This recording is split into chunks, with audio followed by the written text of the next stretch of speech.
নদীমাতৃক দেশ আমাদের বঙ্গদেশ, তাই নদীর যেমন অভাব নেই, তার উপরে এপার থেকে ওপারে যাওয়ার জন্য যে মাধ্যম, তাই ব্রিজের অভাব নেই।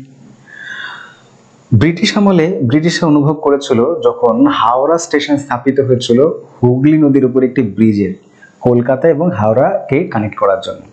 তারপরে তিস্তার উপরে করোনেশন ব্রিজ, যেটি খুবই একটি আইকনিক ব্রিজ, এবং বর্তমানে পশ্চিমবঙ্গের দীর্ঘতম ব্রিজ জয়ী সেতু। পশ্চিমবঙ্গের উত্তর থেকে দক্ষিণ, পূর্ব থেকে পশ্চিম যত ইম্পর্টেন্ট ব্রিজ রয়েছে প্রাচীন কাল থেকে একাল পর্যন্ত, তাই দেখতেই হবে প্রথম থেকে শেষ পর্যন্ত। নমস্কার, আমি রঞ্জিত বর্মন আর তোমরা দেখছো অথর্ব ক্র্যাক কম্পিটিশন। তাহলে শুরু করা যাক।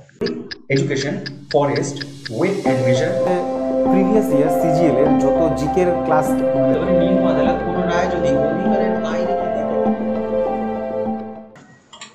দেখো, সবার প্রথমে বাঙালির গর্ব, পশ্চিমবঙ্গের গর্ব, ভারতের গৌরব, সেটা হচ্ছে হাওড়া ব্রিজ সম্পর্কে আলোচনা করব। এটি হচ্ছে, চল একটি কালি নিয়ে নিই আগে। এবার ঠিক আছে। এটি ভারতবর্ষের একটি ক্যান্টিলিভার ব্রিজ। ক্যান্টিলিভার মানে যে সম্পূর্ণ ঝুলন্ত ব্রিজ, নিচে কোনো সাপোর্ট নেই, গঙ্গা নদীর উপরে ঝুলন্ত, ব্রিটিশরা বানিয়েছিল। এটি লংগেস্ট ক্যান্টিলিভার ব্রিজ। এটি হুগলি নদীর উপরে অবস্থিত। আমরা জানি কলকাতা জেলা এবং হাওড়া জেলাকে কানেক্ট করে। শিয়ালদা স্টেশন এবং হাওড়া স্টেশনের স্থাপনের হওয়ার পরে এই যে যোগাযোগের মাধ্যম, সেটি ছিল একটি একদম প্রথম দিকে সেটি ছিল কি একটি ভাসমান ব্রিজের মাধ্যমে হতো। তো সেইখানে ভারী ট্রাক এগুলো যাতায়াত করা যেত না, সম্ভব হতো না। তো সেই জন্য একটি স্থায়ী এবং অনেক ওয়েট নেবার জন্য একটি ব্রিজ দরকার ছিল। অনেক কমিটি বানানোর পরে, অনেক গবেষণা করার পরে, ডিজাইন করার পরে হাওড়া ব্রিজ ডিজাইন করা হয়। তারপরে হাওড়া ব্রিজ বানানোর কাজ শুরু হয় কত সালে? 1936 সালে। কিন্তু 1936 সালে যখন কাজ শুরু হয়, একটু ডিলে হয়ে যায়। সেই সময় শুরু হয়ে যায় কিছুদিনের মধ্যেই দ্বিতীয় বিশ্বযুদ্ধ। দ্বিতীয় বিশ্বযুদ্ধের পরে ডিলে হলেও কিন্তু জনগণের জন্য ওপেন করে দেয় 1943 সালে। তাহলে 36 সালে শুরু হয় কাজ এবং 1943 সালে ওপেন করা হয় জনগণ। WBCS মেন্সে কিন্তু এসেছিল কোয়েশ্চেনটা, মনে রাখবে, 43-এ। তারপরে এটি একটি আইকনিক ব্রিজ হয়ে যায়। সেই সময় হাওড়া ব্রিজের কাজ যখন হচ্ছিল তখন একটি ভয় ছিল। কি ভয়? না, জাপানিজ যে বোমারু বিমানগুলো সেগুলো হচ্ছে হাওড়া ব্রিজের উপরে যোগাযোগ ছিন্ন করার জন্য বোমা নিক্ষেপ করতে পারে। কিন্তু সেটা হয়নি, আমাদের ভাগ্য। তাহলে এই ব্রিজকে এখন আমরা এভাবে করে অনুভব করতে পারতাম না, ফিল করতে পারতাম না। ঠিক আছে? তো সেই হাওড়া ব্রিজ ওপেন হয় 1943 সালে। তারপরে কালক্রমে ব্রিটিশরা চলে যায় এবং চলে যাওয়ার পরে 1965 সালে পশ্চিমবঙ্গ সরকার এটিকে আমাদের নোবেল জয়ী লেখক বিশ্বকবি রবীন্দ্রনাথের নামে হাওড়া ব্রিজের নামকরণ করা হয়। তাই হাওড়া ব্রিজের আরেকটি নাম হচ্ছে রবীন্দ্র সেতু। যখন রাতের বেলা এই নদী ক্রস করা হয় না বোটের মাধ্যমে, যখন লাইটিং জ্বলে হাওড়া ব্রিজে, অপরূপ সুন্দর দেখতে লাগে। এই ব্রিজ এখন একটি সমস্যার মধ্যে ভুগছে। সমস্যাটি হচ্ছে খুব গুরুতর। পানের পিক, আমাদের মতন কিছু অসচেতন ব্যক্তি, তারা হচ্ছে পানের পিক ফেলে রোজ ব্রিজটিকে নোংরা করে, আর যার জন্য যেটি পরিষ্কার করার জন্য পশ্চিমবঙ্গ সরকারের প্রত্যেক বছরে প্রচুর টাকা নষ্ট হয়। আমাদের সচেতন নাগরিক হওয়ার জন্য এটি মনে রাখতে হবে এবং ব্রিজকে পরিষ্কার রাখার দায়িত্ব কিন্তু আমাদের, যেটি আমাদের একটি গর্ব। সেই গর্বের ইতিহাস বা গর্ব করার জন্য কিন্তু আমাদের এই সচেতনমূলক পদক্ষেপ নিতেই হবে। এই ছিল হাওড়া ব্রিজ। নেক্সট হচ্ছে আমরা আলোচনা করব ফারাক্কা। হাওড়া ব্রিজ যদি পশ্চিমবঙ্গ এবং বাঙালি ভারতের যদি গর্ব হয়, তাহলে ফারাক্কা ব্যারেজ হচ্ছে পশ্চিমবঙ্গের জীবন। কেন বলছি জীবন? তার কারণ হচ্ছে এটি রয়েছে গঙ্গা নদীর উপরে। গঙ্গা নদীর প্রধান শাখা, যেটি হচ্ছে মুর্শিদাবাদের ধুলিয়ানের কাছে, ভাগ হয়ে যায় দুটি ভাগে। প্রধান শাখাটি চলে যায় পদ্মা নামে বাংলাদেশে এবং সেটি গৌণ শাখা সেটি হুগলি নামে, মানে ভাগীরথী নামে বহরমপুর পর্যন্ত, বহরমপুর হয়ে নবদ্বীপ হয়ে তারপরে হুগলি নাম নেয়, যেখানে জলঙ্গি এসে মেশে নবদ্বীপে। সেখান থেকে সেই হুগলি নদী বঙ্গোপসাগরে এসে মিশেছে। কলকাতা বন্দর ভারতবর্ষের আধুনিকতম বন্দরগুলোর মধ্যে সব থেকে প্রাচীনতম বন্দর। কিন্তু কলকাতা বন্দর মনে রাখতে হবে কিন্তু সমুদ্র বন্দর নয়, এটি একটি নদী বন্দর, যেটি হুগলি নদীর তীরে অবস্থিত। এবার হুগলি নদীতে জলের অভাবে বন্দরে, কলকাতা বন্দরে বড় বড় জাহাজ আসতে পারতো না এবং জলের সাপ্লাইয়ের জন্য খুব ইম্পর্টেন্ট ছিল এই নদীতে জলের সাপ্লাই।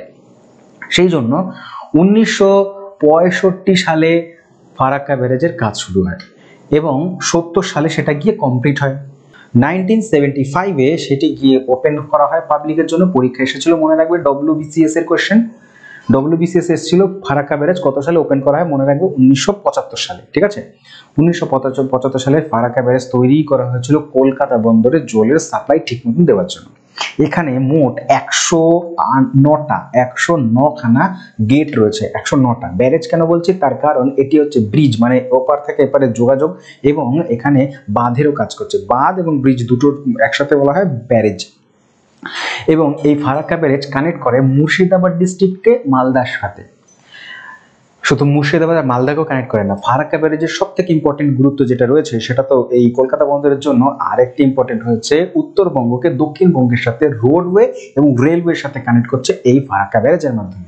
আগে কি হতো, আগে তৎকালীন বিহার হয়ে মানে বর্তমানে ঝাড়খণ্ড, বিহার হয়ে সাহেবগঞ্জের মাধ্যমে নৌকা মানে জলপথের মাধ্যমে উত্তরবঙ্গে যেতে হতো পশ্চিমবঙ্গ থেকে, দক্ষিণবঙ্গ থেকে।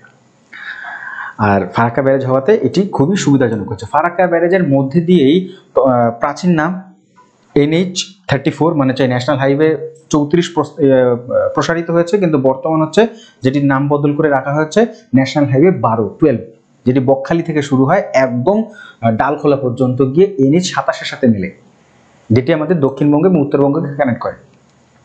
এর লেন্থ হচ্ছে 2304 মিটার, 2 কিলোমিটারেরও বেশি। পরবর্তী হচ্ছে দুর্গাপুর ব্যারেজ। দুর্গাপুর ব্যারেজ সম্পর্কে পড়ব। এটির লেন্থ হচ্ছে 692 মিটার, যেটি ওয়েস্ট বর্ধমান ডিস্ট্রিক্টে রয়েছে এবং দামোদর নদীতে অবস্থিত দুর্গাপুর ব্যারেজ। এবং এটা ডিভিসির পার্ট, একটা ডিভিসি প্রকল্প যেটা দামোদর ভ্যালি কর্পোরেশনের পার্ট। ডিভিসির কাজ শুরু হয় 1948-এ, ঠিক আছে। আর এই ডিভিসির পরিকল্পনার মধ্যেই তৈরি হয় হচ্ছে দুর্গাপুর ব্যারেজ, যেটির কাজ শুরু হচ্ছিল। দুর্গাপুর ব্যারেজের কাজ শুরু হয় 1953 সালে।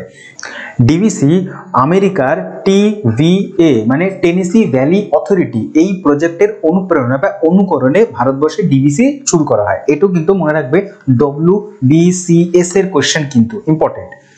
তারপরে হচ্ছে জুবলি ব্রিজ বা সম্প্রীতি ব্রিজ। এই জুবলি ব্রিজ এটি একটি রেলওয়ে কানেক্টিভিটি মানে প্রদান করে আমাদেরকে হুগলি নদীর উপরে।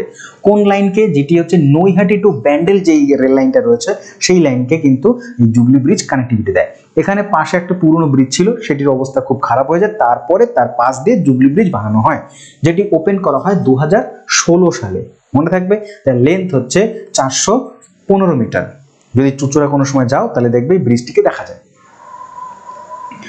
বিবেকানন্দ ব্রিজ, বালি ব্রিজ বা হচ্ছে ওয়েলিংটন ব্রিজ। এবার কথা হচ্ছে এই বিবেকানন্দ ব্রিজ কিন্তু স্বাধীন ভারতে নয়, এটি ব্রিটিশ ইন্ডিয়াতে বানানো হয়েছিল, মানে ইংরেজরা বানিয়েছিল এই জায়গাটি, এই কানেক্টিভিটি। সেটা হচ্ছে বালি থেকে দক্ষিণেশ্বরকে কানেক্ট করা হয় এবং এই জায়গাটা প্রচুর পরিমাণে যানজট থাকে, খুব বিজিয়েস্ট একটি এলাকা, প্রচুর ট্রাক গাড়ি প্রতিনিয়ত এখান থেকে তোমার যাতায়াত করে এই ব্রিজের মধ্যে দিয়ে। এবার এটা কনস্ট্রাকশন শুরু হয়েছিল 1926 সালে এবং কনস্ট্রাকশন কমপ্লিট হয়ে 1931 সালে ওপেন করে দেওয়া হয়। তারপরে দীর্ঘদিন এর মধ্যে দিয়ে যাতায়াতের করার ফলে কি হয় না, এর অবস্থা দিন দিন অবনতি হতে শুরু করে। আর এই অঞ্চলটা আগেই বলেছি খুব বিজিয়েস্ট একটি জায়গা, কলকাতা এবং হচ্ছে হাওড়াকে কানেক্ট করে, হুগলিকে কানেক্ট করে এই অঞ্চলটা। সেই কারণে এই ব্রিজের পাশে আরেকটি ব্রিজ বানানো হয়েছে, যেটা নেক্সট স্লাইডে গিয়ে পড়বো। চলো, বিবেকানন্দ ব্রিজের হচ্ছে লেন্থ হচ্ছে 880 মিটার, এটা জেনে নাও। এবার হচ্ছে নিবেদিতা ব্রিজ, যেটা বললাম, যেটা হচ্ছে সাবস্টিটিউট কার না, বিবেকানন্দ ব্রিজের সাবস্টিটিউট হচ্ছে নিবেদিতা ব্রিজ। এটারও লেন্থ হচ্ছে 880 মিটার এবং এটা হচ্ছে ওই একই পাশে রয়েছে, বালি এবং দক্ষিণেশ্বরকে কানেক্ট করে। কেন?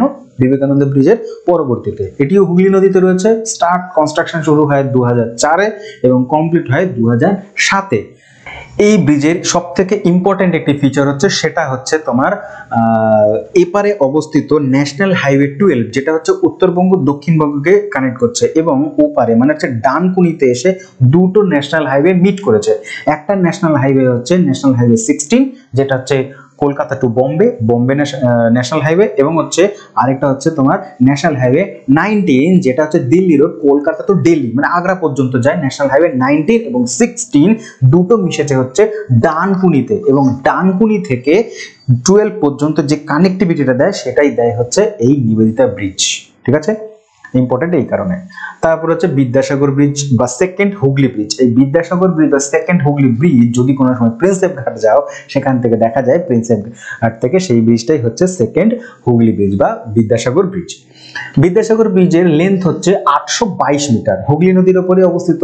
এটা কেন বানানো হয়েছিল? এটা বানানো হয়েছিল হাওড়া ব্রিজ কনস্ট্রাকশন হওয়ার পরে এই অঞ্চলে প্রচুর যানজট হতে থাকে, হাওড়া ব্রিজের চাপ কমানোর জন্য বা ট্রাফিক কমানোর জন্য দ্বিতীয়ভাবে পরিকল্পনা করে এই ব্রিজটি বানানো হয়। এটির ভিত্তিপ্রস্তর বা কাজ শুরু হয় হচ্ছে তোমার 1972 সালে, ডিলে হয়ে যায় 20 বছর, 20 ইয়ার। তারপরে 1992 সালে এইটিকে ওপেন করা হয়। পরীক্ষা এসেছিল, মনে রাখবে, ডব্লিউবিসিএস মেন্স এর কোশ্চেন। ঠিক আছে, দ্বিতীয় হুগলি ব্রিজ কত সালে ওপেন করা হয়? 1992 সালে। আচ্ছা, এই ব্রিজটি হচ্ছে আরেকটা ইম্পর্টেন্ট ফিচার, সেটা হচ্ছে লংগেস্ট ব্রিজ, কিন্তু লংগেস্ট কেবল ব্রিজ। লংগেস্ট ক্যান্টিলিভার ব্রিজ যদি বলে হাওড়া ব্রিজ, আর লংগেস্ট কেবল ব্রিজ যদি বলে কি বলবো? দ্বিতীয় হুগলি সেতু বা বিদ্যাসাগর সেতু।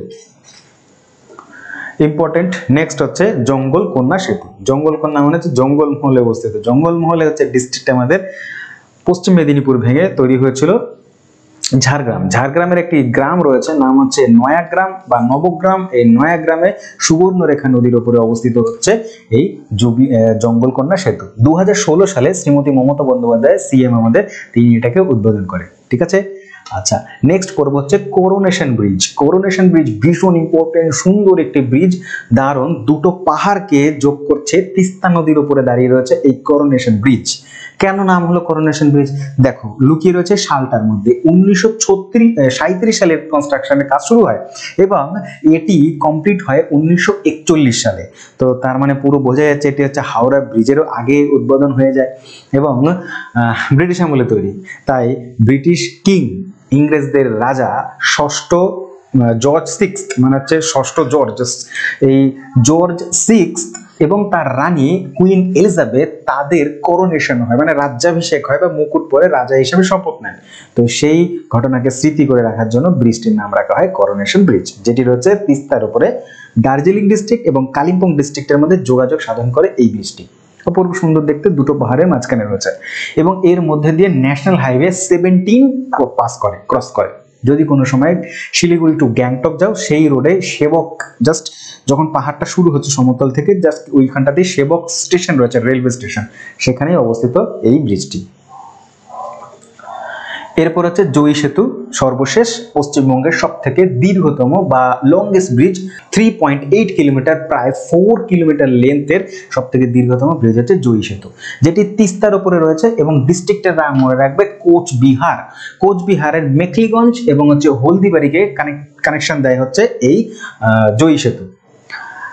আর জয়ী সেতু উদ্বোধন হয়েছে 2021-এ, কত 2021 সালে মমতা বন্দ্যোপাধ্যায় এটিকে উদ্বোধন করে। ঠিক আছে, এবং এটি একটি পশ্চিমবঙ্গের লংগেস্ট ব্রিজ।